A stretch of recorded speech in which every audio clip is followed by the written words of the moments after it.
going on, everybody? It's your boy Shay G, comedian, actor, radio personality, and welcome to this edition of the Shay G Spotlight. Now, I'm excited about this edition because I moved to Dallas almost a year ago, and one of the hottest DJs in the city I met was this guy right here. We was at an event, he ripped, and I was like, "Who are you?" But guess what, ladies and gentlemen? You about to find out. Some of you already know who he is. Let's make some noise right now for DJ Steve Knox. Everybody, just clap again. He's only saying that because we're frat brothers.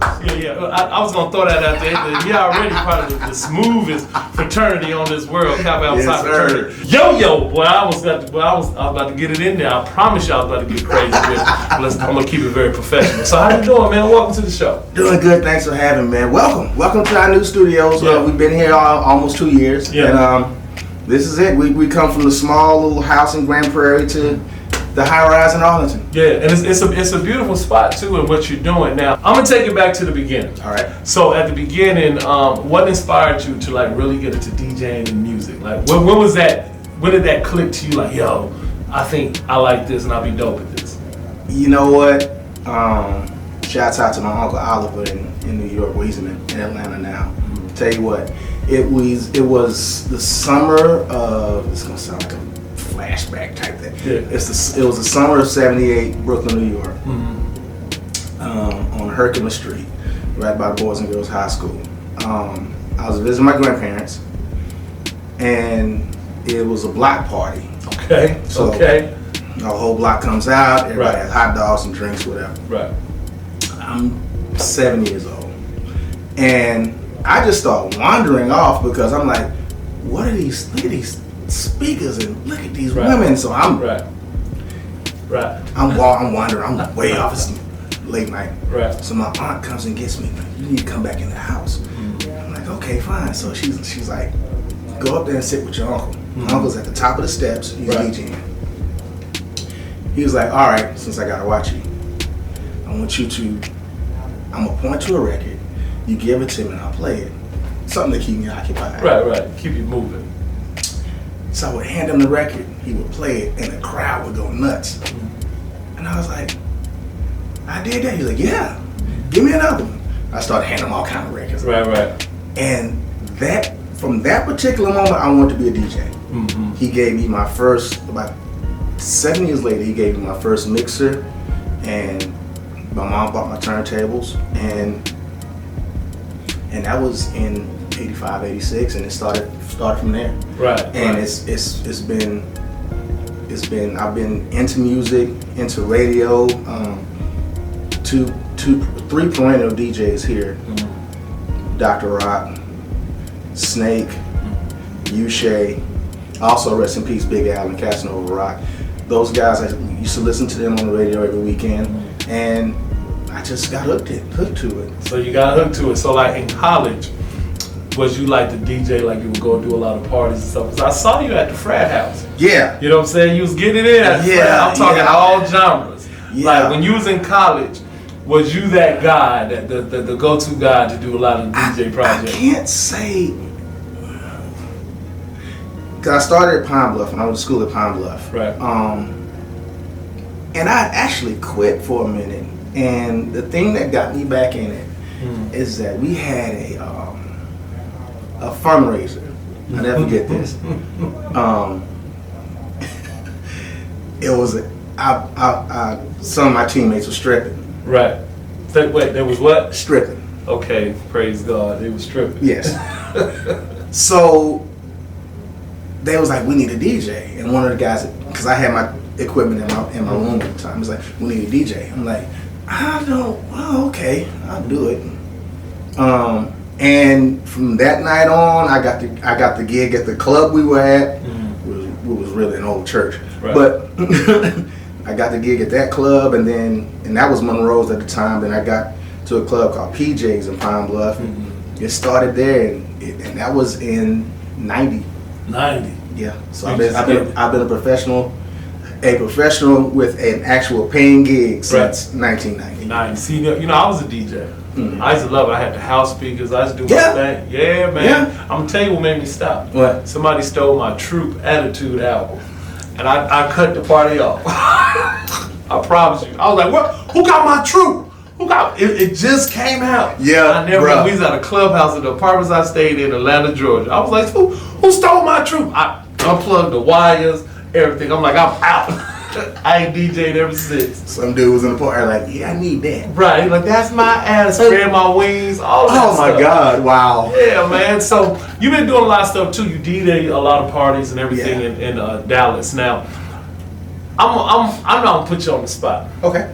What was that one party that you DJ'd here in Dallas that's so memorable for you? Because I did the HBCU too. That's when I first saw you. I was with my man D. Ellis. And you was DJing. I mean, I didn't really get to introduce myself, but I saw you had them all rocking over there in the suites. I'm gonna tell you, what is the party that make you be like, man, if we can go back? because me coming from, because I spent 10 years in Houston from 92 to 2002, and we had a lot of memorable parties there. But I'm gonna tell you, the one Dallas party that got me, that was memorable for me because it was for me really. I felt like coming back. It was like coming back home. It was in '99. And it's a group here called the Platinum Entertainment Group. Okay. That's cool. That's Dre, a couple other guys. And it was we used to do parties at the Hard Rock Cafe. Okay. This is the old Hard Rock Cafe in Uptown on McKinney. Okay. And those parties was just epic. And I was driving up from Houston, doing these parties maybe once every 2 months or whatever. And I had my guys from Houston with me because they wanted to come and see how the scene was. Right. And so I was like, I hope this party's off the hook because I've been telling them how off the chain Dallas is. Your name on it. Yeah, my name's on it. Because we've been doing parties in Houston. I was on the radio in Houston, and the parties was crazy.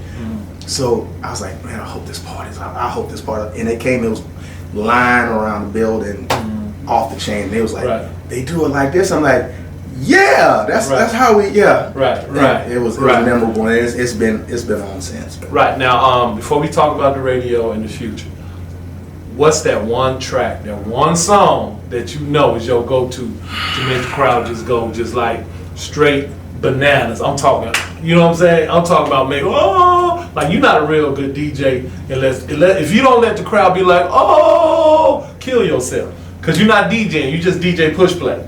You know what I'm saying? Wow. And I've seen you had me, like 4 or 5 times. When especially when we was at the Greek, Joe, man. What is that one track that you feel will get everybody up? One of my favorite tracks, that when I first heard it, I was like, this is it. And that was UNLV, Dragging the River. And that was, and I got it when it first came out. Right. Because that's when Cash Money was big. That's when Soldier Rag and everything. Yeah. So they were really underground. I mean, they were popular, but they were still underground. Right. And I heard it, and I was like, I'm playing this tonight. Right. So I'm playing this because if I feel like this, they're gonna feel like this. Right. And I remember it was a club in Houston called Jamaica, and I played that record. And they was like, what you know about that? I'm like, that's it. That's it. That's it right here. That's it. And I still play it to this day. And most DJs play it to this day anyway. But I remember when it first came out because I was around when it first dropped. Right. Okay. So we're about to wrap it up, and I just want to get into this radio. Yes. Okay. So you're in the radio. You're doing a lot of stuff. I heard your mixes on DD in the morning. Just you're syndicated all over. Yes. Now, how long have you really been in the radio game, DJing and stuff? And what is your current position? And what are you doing for the future? All right. Let's think about those questions real quick. Right. Now, how long I've been in radio? How long you been in here? Right now, 27 and a half years. I started in 1992. But you started when you was 16? How old are you, bro? You look like 27 years in. I'm 200 years old. Okay, so praise God. Let it ride. I just got through pledging. Okay. And I remember I was begging one of my old teammates, Jay Lay. He was working for the radio station down there. Right. I remember begging him because I wanted to be on the radio because I just wanted to be on the radio down there. He was on the radio, and every time he saw me, I had a tape. Yeah. You got enough? You need tape. Yeah. And one night I was studying for my finals because we had just got through pledging, so I had to study for real. Right. I remember studying my chemistry. It was my chemistry class.